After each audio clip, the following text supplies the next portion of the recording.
then these I had out. I know a lot of people probably haven't seen this because every time I take somebody one, they're like, what in the world?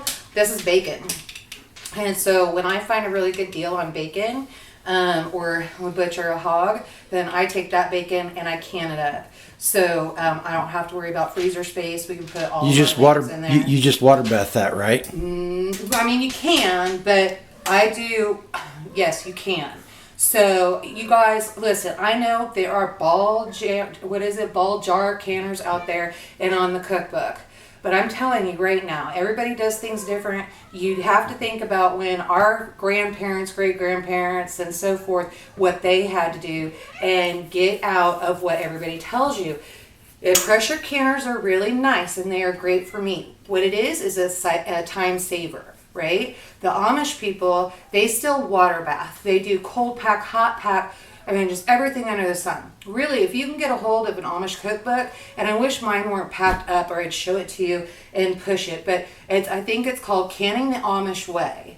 And I learned so much in that. I literally water bath just all kinds of stuff all winter long on our wood burning stove. So yes, you can water bath. The trick is when you water bath, you need to go for 3 hours on meat.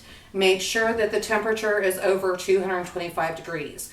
When you put it in here, what I'm saying is a time saver, your meat is usually about 90 minutes. Now, you can check, you need to make sure your elevation and all of that. See if you need to go 15 minutes lower, 15 minutes higher.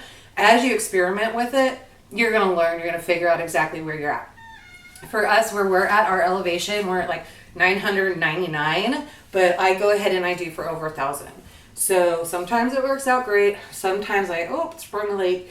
It just is what it is, and they usually still just fine. I don't really have any problems or issues. So now, one thing that with potatoes, though, that I would do from now on and learn from mistakes in the past, I would definitely hot pack those and put them in the oven. So when you do that, you can also do this with breads. Make your bread and your cookie mix or whatever, and you can put that in the oven, and you want to cook it to whatever the box says. So if you're making a recipe says 350 degrees or 375, you want to make sure that it's that. Put them in the jar, quarter way. I use the little ones, throw them inside the oven, let them sit for the amount of time to bake, and voila. Throw the lids on when you pull them out. Be careful not to burn yourself. They'll seal up, and you can have them forever. Hey, folks, this is what I got to deal with.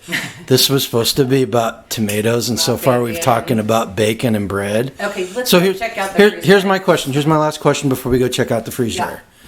Are you going to do some videos to show people how to actually can this stuff at some point? Absolutely. So we're actually starting to get into the fall. As you can see, I said I wasn't going to.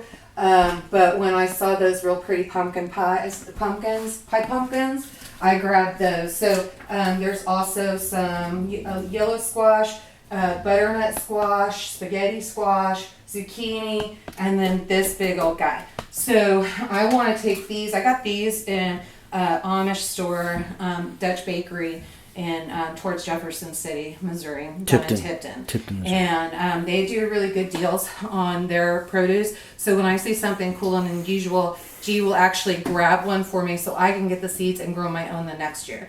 So this will all become soup and pumpkin pie. And I'll get that stuff canned up. And I know, again, everybody's going to say, you can't can pumpkin. Yes, you can. I've been doing it for years.